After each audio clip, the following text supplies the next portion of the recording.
انمكس اي اي مدير الصوت. وده تطبيق فكرته الأساسية ان هو يفضل يفصل الصوت عن الموسيقى. يعني تقدر فكرة تطلع الفوق الصوت البشري لوحده، او تخيل موسيقى صافية بدون غناء. فكرته ببساطة ان التطبيق بيعتمد على الذكاء الاصطناعي في تحليل الترك الصوتي والتقسيم لمكونات، وده بقى مهم جدا لصناعة المحتوى. المونتيزر والناس اللي بتشتغل على فيديوهات او الريميكسات او حتى تعليم الموسيقى.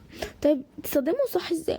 اول خطوة انك تختار ملف صوتي او اغنية، بعد كده تسيبها لعلاج الصوت. بعدها يديك نسختين، نسخة فيها صوت فقط ونسخة فيها الموسيقى فقط.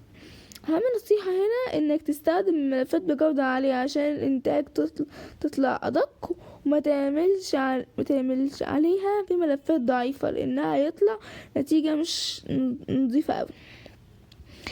نيجي بقى المميزات اللي الناس بتتكلم عنها. اول حاجة انها سهل جدا في استخدامه، مش محتاج خبرة يعني.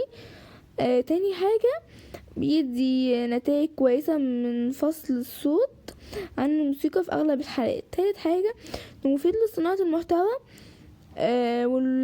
والمونتاج.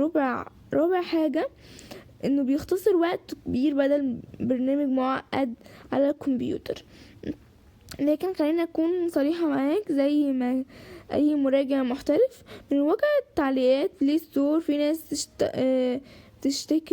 بتشكر فيه جدا وبتقول انه مفيد في الشغل بسيط، وفي ناس تانية بتشتكي ان الجودة مش دايما ادق 100%، خصوصا في الاغاني المعقدة او اللي فيها مؤثرات كتير.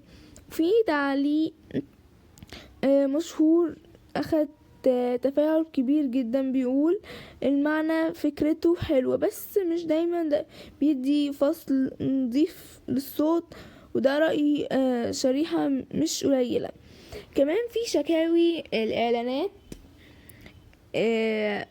او ان بعض المميزات القوية بتكون مقفولة في النسخة المدفوعة. طيب تعليق مجاني بيكسب ازاي؟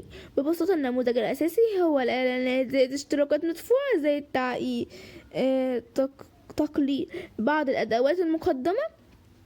يعني ده مستخدم مجاني، لكن مقابل ده بتشوف الاعلانات او بتفكر تقري النسخة المدفوعة عشان تحصل على جودة اعلى او معالجة اسرع. نيجي لنقطة حساسة شوية، استخدامات غير أخلاقية زي أداء الصوت. ممكن يتم استخدامه في إعادة نشر محتوى موسيقي بدون حقوق، أو استخراج صوت مطرب واستخدامه في محتوى مضل، أو عمل ريميكسات بدون إذن، وده بيحط التطبيق في منطقة حساسة جدا من ناحية الحقوق والملكية. وفي بدايل، في مثلا ميوسيس، ده من اقوى تطبيقات في فصل الصوت واستخدام المحترفين. وفي كمان تطبيق لا لا لي اي، وده مشهور جدا بدقة عالية في فصل الفوريك. وفي كمان فيونيك ميدنت، وده متخصص في معالجة الصوت بجودة قوية. كل واحد فيهم طبعا مختلف، بسيط وسريع، احترافي، ضيق جدا، مواجهة لمعالجة عميقة. وفي نرجع لسؤالنا في اول الفيديو، زمان كانوا بيعملوا فصل الصوت ازاي؟ جاب انهم كانوا بيعتمدوا على الادوات البدائية وتجربة يدوية او تسجيلات منفصلة، لكن النهاردة الذكاء الاصطناعي بقى بيعملها في ثواني.